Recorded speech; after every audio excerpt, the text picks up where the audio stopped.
find with, right? So this is, again, the nature of cognitive science, or the nature of concepts. My research also extends a little bit into EEG research, which is brainwave studies, which was super cool. I was doing back in 2016. By 2019, I was working at a neural lab doing brain scans, looking at neuroanatomical features in the brain, and essentially what's called cognitive neuroscience. So in that sense, we again tie into anatomical features of the brain. How do they influence, how concepts are formed? Also, the nature of those associations and how they're made, right? So we start to talk about that. So that's a little bit of the academia stuff, but also I've been on kind of the spiritual path myself for about 15 years. Dove into, got Thai yoga therapy, got certified in Kriya yoga, so a couple different facets there as well. So sort of questioning in terms of what you're interested in, there are no limits. I've tried to slowly start to integrate the yogic perspective with the scientific perspective, find the parallels in those things, and therefore we can understand the human condition holistically, right? Which is the whole idea behind holistic psychology. Again, there are differences in the way that the self is defined in these conditions, or these even traditions, I should say. Right? So it feeds into a number of things. So I talked about this mindset and mindfulness. I've been doing these workshops for, I guess, since 2020, so a little bit longer than I've been a professor. I've been working on these workshops and building things. So to brief you on the idea of mindset and mindfulness, mindset is psychological study. It's Western academia. The idea of mindset is how we typify the self. Right? So people normally have different types of mindsets. There's fixed mindset, growth mindset, and a bunch of other parameters that correlate to that. So we look at that as the Western perspective, mindfulness being the Eastern perspective, right? Which again defines the self differently, talks about the self in a different way, and there's different practices, different behaviors, different things that come out of that. Mindfulness is also rooted in biology. It comes from a lot of spiritual religious literature, but it's rooted in the nature of understanding our biology and how our nervous system regulates itself.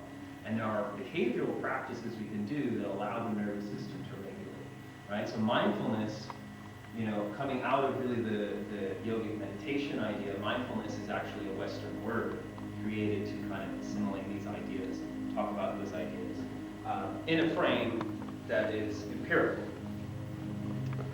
So what we'll talk about, what we'll cover, is again a little bit of what I just talked about, mental concepts or cognitive concepts.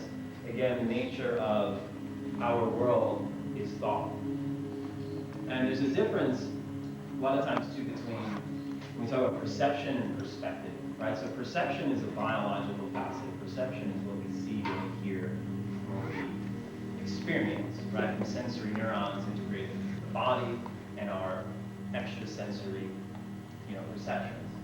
So those things feed into a particular framework, right? And again, this sets the pace of what personality becomes, right? When we start understanding where personality forms and how associations with brain form, right? We start to get a bigger picture, right, of what the self becomes and is. So there's behaviors that can associate with that, as I said even before, something like compensation. Right? A particular behavior maybe we pick up because of something we think, feel, or again influences our behaviors. So this is an associative network, and this is where it's really great to take the analogy from biology, right? And we have the neural network, right? So naturally the neural network is kind of an analogy. It's a little bit more complex, but it's an analogy for the way that we make associations, right? So naturally when we start to understand things psychologically, phobias or behavioral patterns, they originate in a specific point, right? And there's unconscious associations made, right? In terms of the root of psychology, you talk about Freudian psychology, which kind of ushered in the Western way of looking at the self and understanding the self, right? But we get into these behaviors and we understand that the first imprint becomes extremely important in the path that gets created in the brain. Right, these associational networks. So a phobia, for example, again, is derived from a particular imprint. So something very simple to think about is if you're afraid of a dog, right? You're afraid of a dog, you see a dog, you see a picture of a dog, there's a fear response, certain neural circuitry is activated, right? Same thing happens if you love dogs, right? You see a dog and, right? All of a sudden, different emotions, different hormones, different responses neurally, right? And again, these are just the nature of association. The brain always works in association, right? So we have impressions, we have a dog, maybe we have a smell, somebody smells like a dog, and all of a sudden you have a fear response unconsciously, because our body, as a mechanism, picks up on things in the environment, right? Our responding and our state of being is reflective to those conditions, right? And this is why a lot of psychologists end up dealing with a lot of systematic issues that happen in society, that happen in the world, right? Because those impact individuals, right? And those are concepts, even at large, right? But again, the influence of concepts on the self. To break down concepts just a little bit further, too, is like, for example, if I told everybody to picture a chair in your mind, guaranteed you're all thinking about a different chair, right? But that is word, that's the meaning of the word, it's chair, it's a concept, right? But now when we think about, when we extrapolate larger concepts, we talk about abstract concepts like beauty. What does beauty look like to you? What does it feel like to you, right? It's concepts like love, the concept of a relationship, right? And I teach, at university, so I have a lot of 20-year-olds, and I give them the example all the time, like, your friend comes up to you and they say, well, you're my best friend, you're supposed to do this, this, and this, right?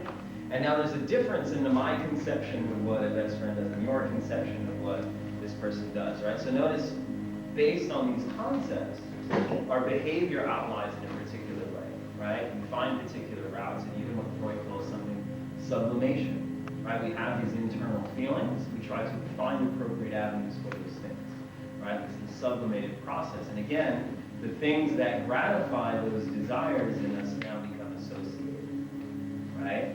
And again, we find them getting further ingrained. And what happens is once an association forms, those neurons get stronger, they fire together. And as we say, what fires together wires together. And if two neurons continually connect, right, or associations continue to be made in your brain, it gets stronger, right? And this is where we find things in psychology like rumination, right, where we repeatedly think about something over and over again because that neural network is really strong, right? So if we have that response and you're like, why does this keep happening? This is what's actually happening is the activation of what's called the thalamocortical loop. You have an emotional response, you have a particular feeling, it inspires that thought, right? Which then gets interpreted, and comes back, and then elicits another response, right? And this is what's behind kind of what I like to call a self-perpetual process, right? That we feed into the concepts that we create, and then act in accordance to that idea, right? And this is the holistic picture, right? When we start talking about psychology, right? We typify the self, but what we learn from other philosophies and just from wisdom is that the self is always changing, the self is always modulating. The way that we understood concepts like love, or any abstract concept you can think about, what you associate to that concept builds into how you perceive it. And then it leads into assumption and expectation, and then we behave in accordance to those things, right? And naturally they all follow through. Right? Again, all of these things are influenced by culture, science, and society. Right? A big part of, I would say, the spiritual movement, right, had a lot of resistance, even in myself, right? So a cultural phenomenon played out in me when I first started hearing about things like, oh, meditation and this, oh, that's silly, right? Well, science doesn't believe that. Science doesn't say that to me. But then I started reading science, and I was like, oh, okay, right? A whole different world starts to unfold, right? But again, society can influence the way we make concepts, right? The concepts that we have, let's get lit. Right? It's a concept, right? It implies certain things for your behavior, right? So again, they all follow suit, right? Our culture naturally influences our circle, and one of the big things too is they talk about psychology that we're a product of our environment, we're the product of our conditioning, and therefore, right, the best thing that we can do is choose our environment. Because by choosing our environment, we choose what we're susceptible to, right? We choose what sort of influences get, let's say, maximized, which ones get minimized, right? And then try to discern, right, bolster, or kind of facilitate our own growth through that process, controlling first the environment, so then we can reflect in the internal. So again, all of these things lead into the idea of identity, right? And identity is something that's really, really interesting, especially when we talk about the difference between Eastern and Western philosophies, so to speak, right? And we're going to dive into what's behind these philosophies, pretty heavy. But identity, again, is this collection of associations that we gather. You know, I am this type of person because I like this thing, I sometimes do this thing, and I also like that, I don't like that. And now we have, again, the neural network, a web, so seemingly being created, right, which is now lifted up, pulled on the ground, and presented. This is my identity. This is the things that I am, right? And the funny thing is one of those legs, they break, or if something doesn't meet the expectation you have, now the web is broken. And this is where we go into ego death, right? Because what you thought you were, you weren't. Or maybe what you thought you weren't, you actually were, right? And then we see this kind of cycle of self-identification. What do I identify with? How do I identify me? Right? And this interesting point of identifying the self at one instance, one moment, right, is futile. It's ephemeral, as they say. It moves with time, right? Who am I 5 years ago? Who am I right now? Who am I 5 years from now? Those are different people. And the choices of the identity, the things we chose to identify with those moments also fed our emotions. They also fed our motivations, right? So we get in this amazing place that I like to call conscious meta programming. Yeah, so Nick's big on this term, conscious meta programming, right? So in science they'll do an analysis, right? But then they also, so like I'll do a study and I'll figure something out, and that's my analysis, right? But then they do what's called meta-analysis. So if I want to know about PTSD, for example, you can do a meta-analysis which looks at 100 different studies that study phenomenon in PTSD. So when you look at the meta-studies, you get much more informed, right, about overall phenomena. So when you do conscious meta-programming, obviously we're conscious beings, right? But we're choosing what we identify with. We're looking at the programming that we have, that we adopted, a lot of times unconsciously, right? And then we work into that and we say, okay, well, what am I getting out of that? What association is tied to this, right? Or maybe you really want this thing, but you actually want the thing that's associated to it. Right? And this is where they talk about in relationships, too. Like, a lot of times you seek attributes in partners that you want in yourself. Right? And then this desire and this lust and all these different things come in, right? These motivations, right, naturally kind of grow from that seed, right, initially. So that's what we're going to talk about. That's what we're going to get into. That's the bit of the nitty-gritty of what we're going to do here. So, not to mention what school gives you to prepare for life. And yeah, this is adulthood, right? So don't get me started on the education system, because I will go off about that for a while. Pairing a negative association with learning, which is what I had to uncondition myself to do. 19, after that. After high school, I was like, wow, okay. Unpack that. And a lot of times, too, we have to do a lot of deconditioning, because we have associations that we naturally make, right? And the hard part is getting out of those. If you want to ask me how to get out of those, ask me a question. Right, so what I want to do is I want to foster a little bit of discussion. I do also want to ask questions. Stop it. Be like, hey, can you say that again? And I will say it again. Or can you say that a different way, right? 100% feel free. This is an open space. Y'all are all cool people. And thank you for being here.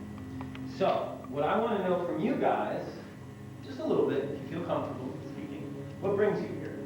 So what are you interested in? And this is also maybe a good frame for me to get what you guys want me to talk about. Because again, really nothing is off limits. We can talk about neuroscience, we can talk about psychology, behavior, habit formation, we can talk about emotional intelligence, we can talk about yoga if you want, So again, I'm really open on the spectrum. So I'm curious, maybe where do you want to improve on? What do you want to learn? What motivates you actually to be here today? It'd be really cool even to hear. So does anyone want to give their 2 cents on what they are thinking or feeling?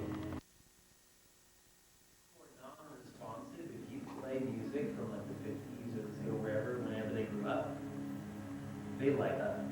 They become animate again, right? They actually they start talking, and all of a sudden they start telling stories about like where they were when they heard that song, or why they liked that song, or who they used to dance with when they played, right? And it's really, really wild. So one of the things that globally activates the brain is auditory processing of music is also emotional. It also connects to concepts. It also sometimes connects to imagery.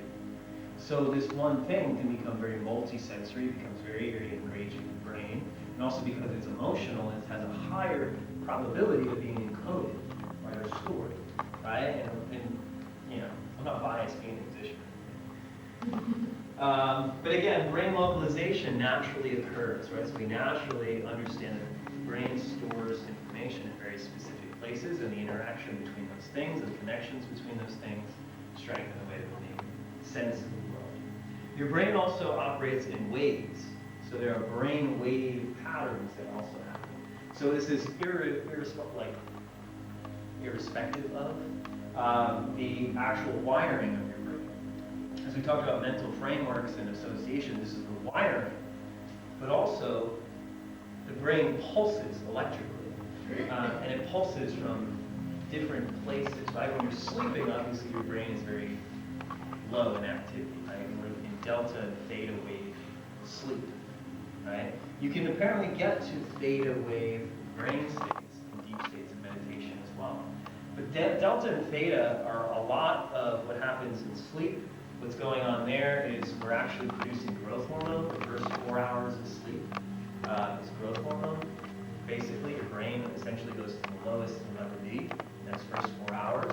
And then you start to come up in brain waves, and this is when we start to have dreams and weird shit happens, right? We have rapid eye movement, so we might know, right? REM sleep, as they call it. These are also the parts of where you're dreaming. And the interesting thing is you actually look at an EEG of a person who's dreaming and an EEG of a person who's awake, you cannot tell the difference. It's very difficult to tell the difference because what your brain does is it simulates reality.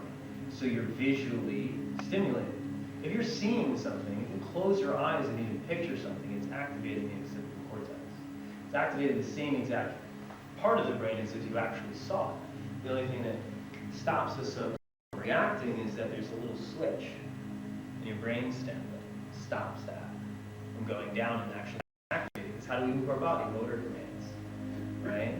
So that gets stopped. So as we move up, right, we have then the waking states like alpha, right? Alpha waking state. This is kind of relaxed awareness.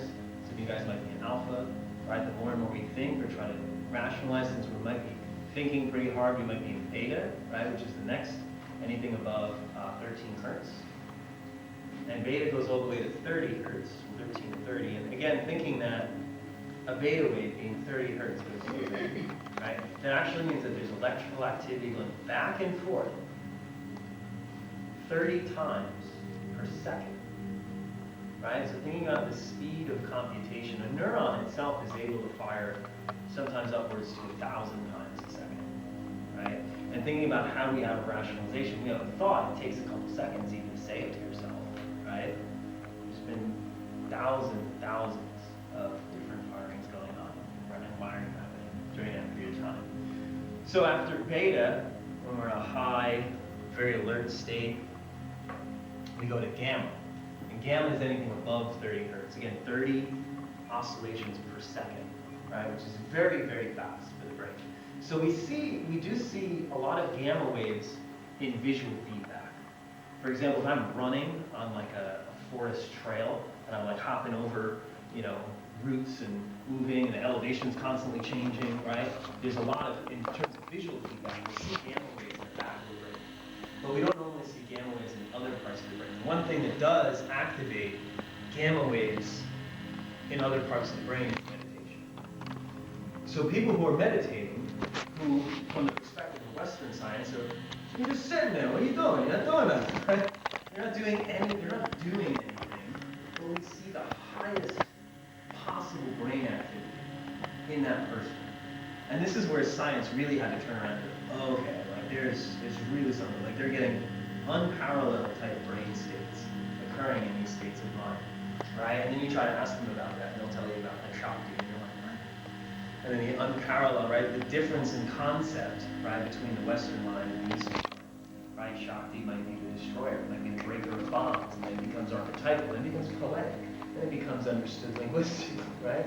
So, again, those parallels are always there, but very interesting, again, as we have these things happen.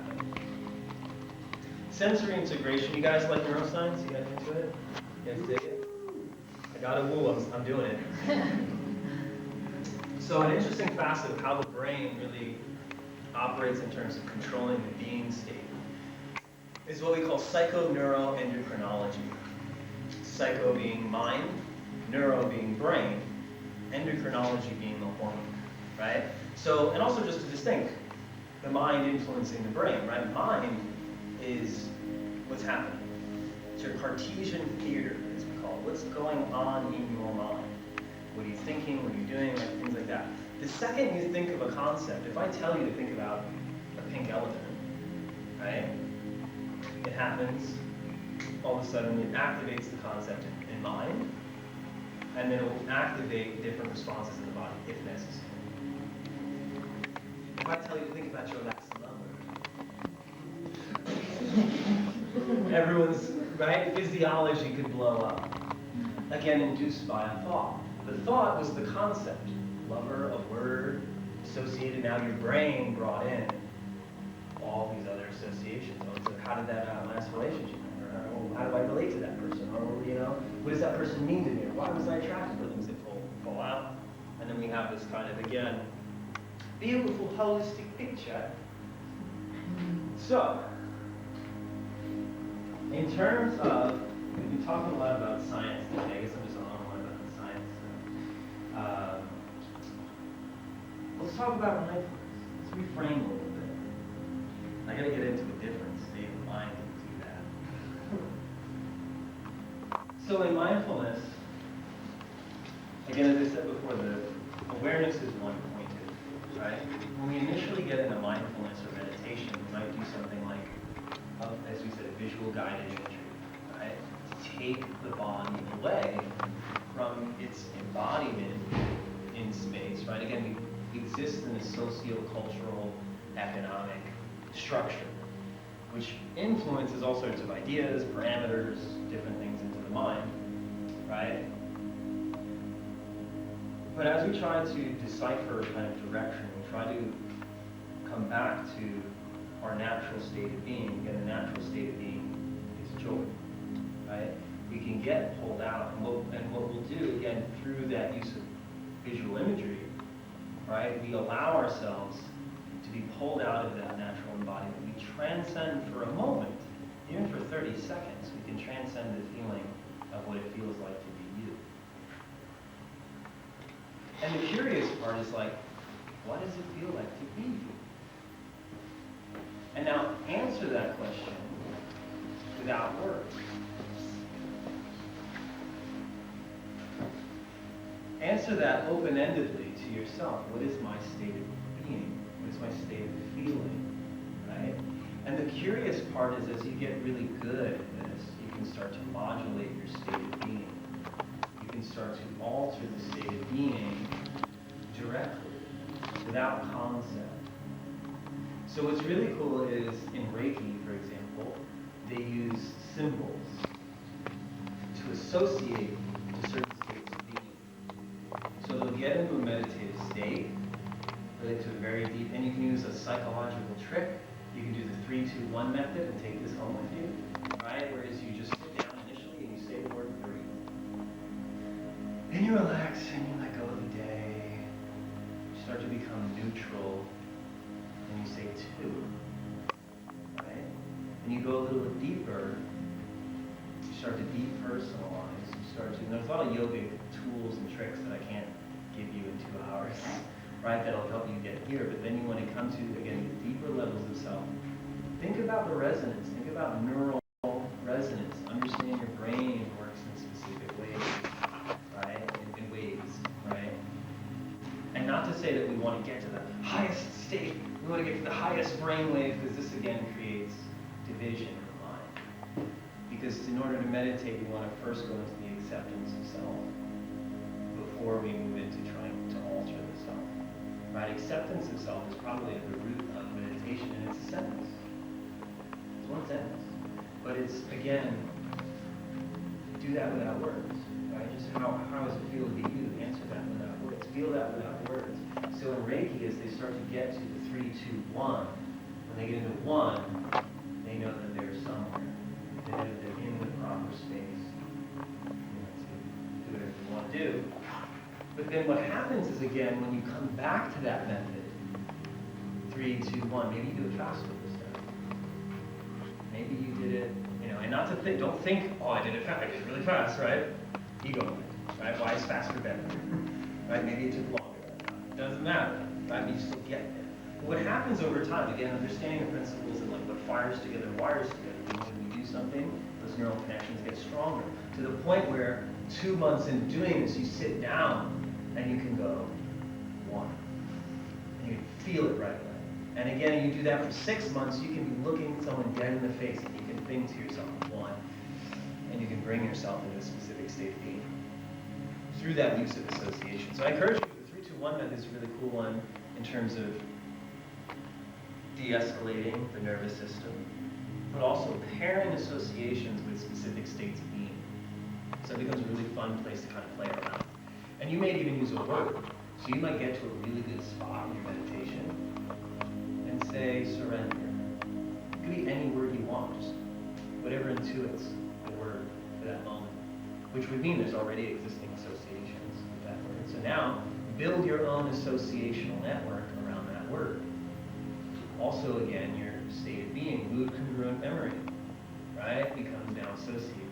Now I can just tap into that whenever I want, right? So the cool part is what I like to call this is like a psychic device. Accomplish it, how good it feels to just cross something off your to-do list, right? Huge dopamine hit by the sense of completion. So you can use some of these little psychological tools to help facilitate that. So I teach all about this stuff. Habit formation, the difference between Eastern and Western psychology, Zen practices, incorporating psychology, neuroscience, and Eastern philosophy. So I have a 12-workshop series that I do. I do run it online most of the time. We've obviously graciously been given this space by Nick to do these workshops here, which is super awesome.